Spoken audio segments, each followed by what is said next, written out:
Today we are looking at the newest poll from AtlasIntel that has sent shockwaves across the political world. Spoiler, Democrats lead in the generic ballot by 16 points. And I'm just going to go through this result by result, breaking it all down. Now, what is AtlasIntel? Who is this pollster? AtlasIntel was the most accurate pollster of the 2024 elections and the 2020 elections, both according to themselves, of course, and Nate Silver and 538. The polling in the swing states they did for the presidential election was almost completely on point. It was completely on point. They got every single state within the margin of error and predicted every single one correctly. All the swing states going to Donald Trump.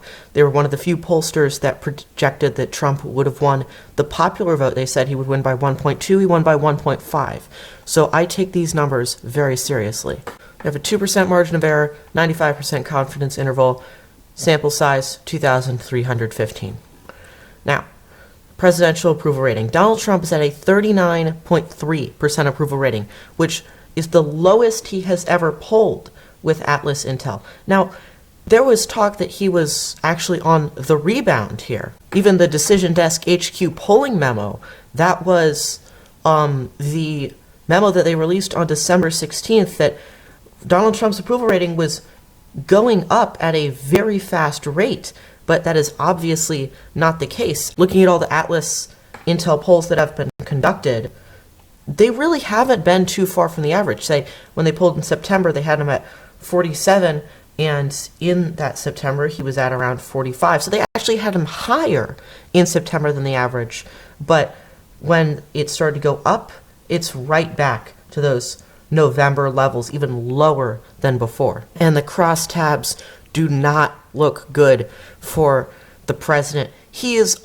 underwater with every gender, every age group, every income group, every race, every location. That is insane. Even 45 to 64-year-olds disapprove of him. That is a very big group for the Republican Party, and he is underwater with them.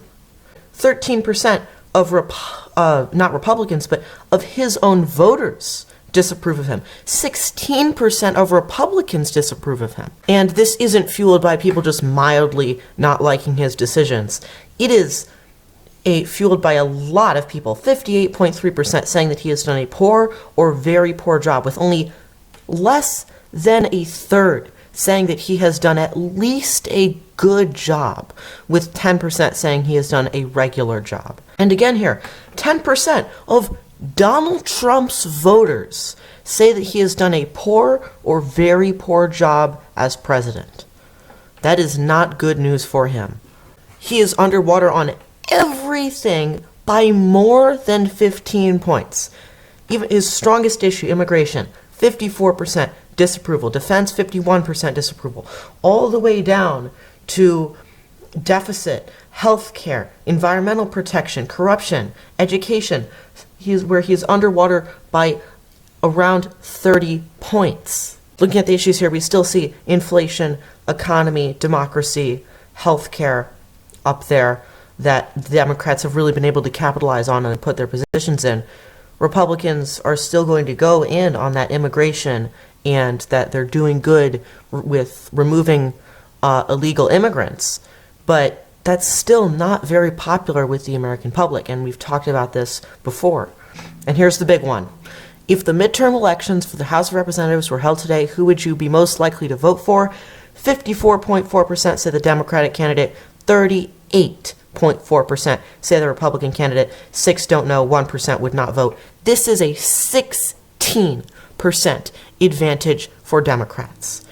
That is insane, and we have never seen numbers like this before. Even here on their own polls, we can look at the polls that they have done before.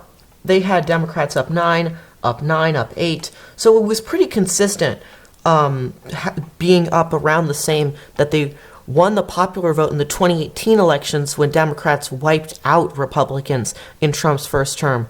But this, Democrat plus 16, is something different. It almost doubled the last poll that they did back in September, when they had Donald Trump at around a 44% approval rating. He is now at 39, but the generic ballot is going better for Democrats faster than Donald Trump is being disapproved of. Just a quick look at the crosstabs will probably give you the full story here. Again, Democrats winning all genders, all age groups, all income groups, all races, all locations. 12% of Republicans, people who say on this poll, I am a Republican, say they're going to vote for the Democrats. Only 83% of Republicans say that they would vote for Republicans. 8% of Trump voters say they would vote for Democrats. In fact, we can actually simulate what it would look like for Democrats to win the popular vote by 16 points. Right here I have the environment set to 4.88 according to my aggregate of the polling averages.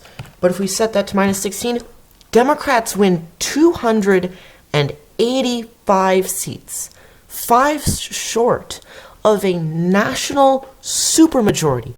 That is insane. And while I don't think Democrats are going to win the popular vote by 16 points in 2026, because if we head back to the poll, only about 54% will say they vote for Democrat. Okay, even so, say every single person who doesn't immediately say that they are voting for the Democratic candidate votes for a Republican, that would still be Democrats winning the popular vote by 9 and still having 247 seats in the House of Representatives.